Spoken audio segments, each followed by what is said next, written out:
Welcome back to the Deep Dive. Today we're taking apart a pretty serious piece of AV gear. It's the Aurora IPX-TC3A-CF-PRO. Bit of a mouthful. It is, yeah. It definitely signals some heavy tech.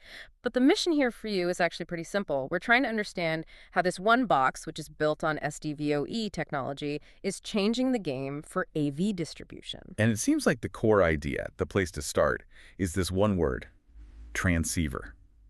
Exactly. That's the key innovation. Okay, so let's unpack that. I mean, traditionally, you buy a transmitter box to send a signal and a receiver box to, well, receive it. Two different products. Why is making it one device so important? Well, it just completely streamlines everything. Think about it from an installer's perspective. You only need to stock one SKU, one type of box. So inventory management gets way easier. Radically easier. And troubleshooting on site. You just flip a setting in the software to change its function from a transmitter to a receiver. It's incredibly flexible. But does that flexibility come at the cost of performance? We're talking about, what, 4K video here? We're talking true 4K 60, 4.4.4 video.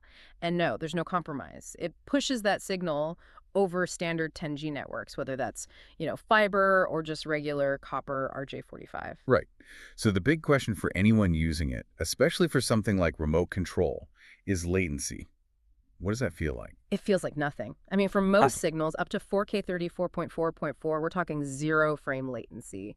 About 22 microseconds. 22 microseconds. Yeah. And even for the most demanding signal, that 4K 60, 4.4.4, it's only 100 microseconds. That's a tenth of a millisecond. The lag is just gone. The remote control feels completely native. And that's critical. Yeah. Okay, so beyond that raw speed, what about for environments where you can't have any interruptions at all, like a command center? That's where features like seamless switching come in. When you change sources, the transition is absolutely instant. No black screen, no glitch, no delay. The Pro version also has a 3-millisecond scaler built in for that. So this whole system is built on standard 10G Ethernet switches, right? Mm-hmm. So it can scale up to be massive. It's huge, up to 128 by 128 with HDCP content.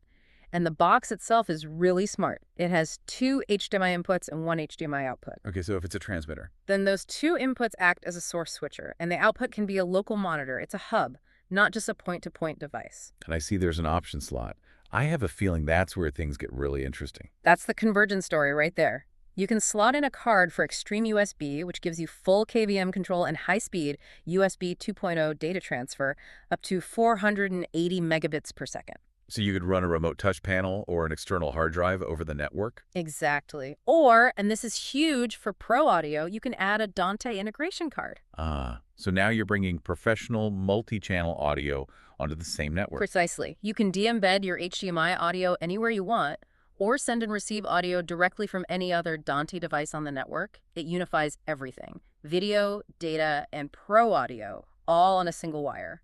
And just to cover the practical side, I see it's TAA compliant and has tariff-free pricing. Yeah, which makes it a really cost-effective solution, especially for government or large-scale global projects. So the big takeaway here seems to be this single-wire approach. It's a fundamental shift, I think. You've got high-end video distribution, you have high-speed USB data, and you have professional audio networking, all consolidated onto this one flexible 10G platform. It really changes how you design a system from the ground up. Which leaves me with a final thought for you to consider. Given that one of these boxes can handle pristine 4K video, act as a KVM endpoint, and manage Dante audio all at the same time, what are the next big challenges for infrastructure when all our physical inputs, HDMI, USB, audio jacks, are completely virtualized onto a single network line?